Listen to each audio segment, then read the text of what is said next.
Le fleuve fut enseveli par un brouillard jusqu'à 9 heures. The river was shrouded by fog until 9 o'clock.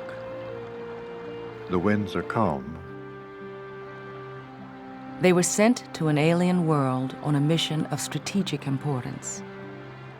Britain claimed it, Spain claimed it. The Indians were really quite powerful. To build a colony in an unforgiving land. There is such great supply of alligators that one sees them at every moment. The snakes are much more dangerous. At times abandoned by their king. No ship has arrived since August. There was therefore an absolute need for food and supplies supposedly being sent from France. They somehow overcame the obstacles man and nature threw up against them. But in the end, the struggling colony would never rise above the status of a pawn in the power games of kings and emperors. I renounce Louisiana. It is not only New Orleans that I will cede, it is the whole colony without any reservation. It was the biggest quick cash sale of all times. The greatest land deal in history. Well, it added almost half of the territory of the United States to the new nation at a bargain price.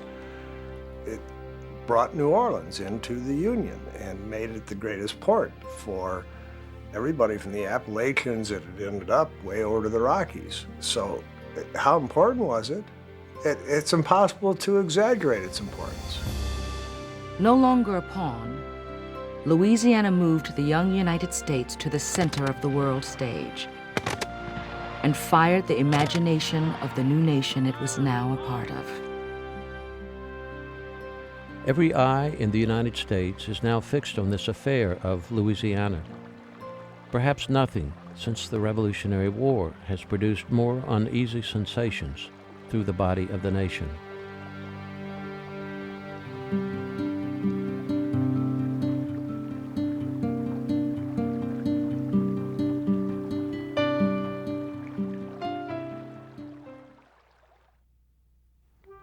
Our story begins with the arrival of two intrepid brothers in the unbounded wilderness of the Mississippi Valley, a territory that stretched from the Great Lakes to the Gulf of Mexico.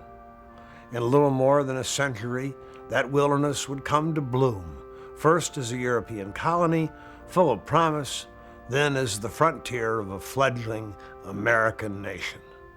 This is a story of great discovery, hard-fought conflict, monumental triumphs, and maddening setbacks.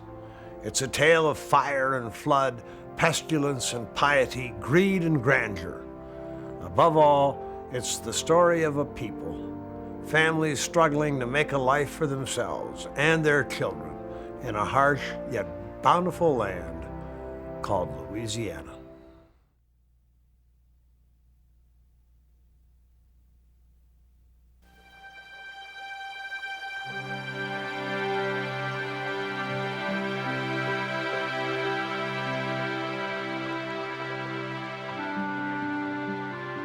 Le fleuve fut enseveli par un brouillard jusqu'à 9 heures. The river was shrouded by fog until 9 o'clock.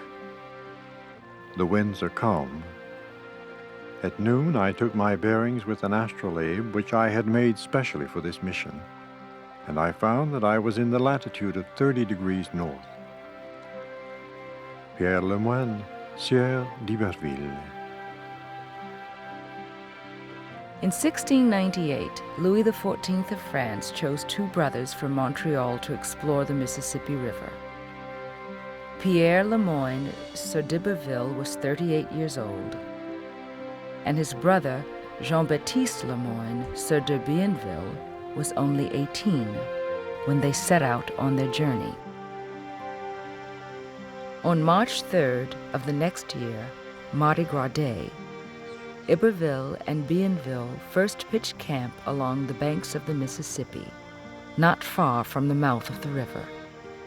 It was a modest beginning for the colony named La Louisiane.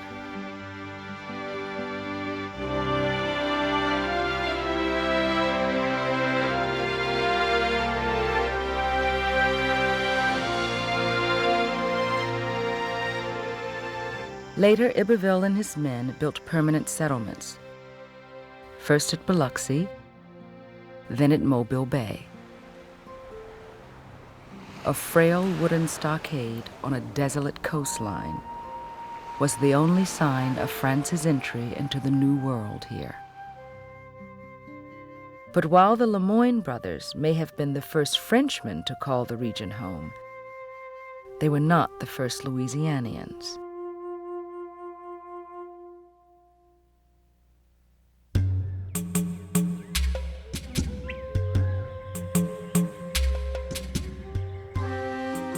My brother Bienville, with 2 canoes, always sails along one of the river's banks and keeps watch.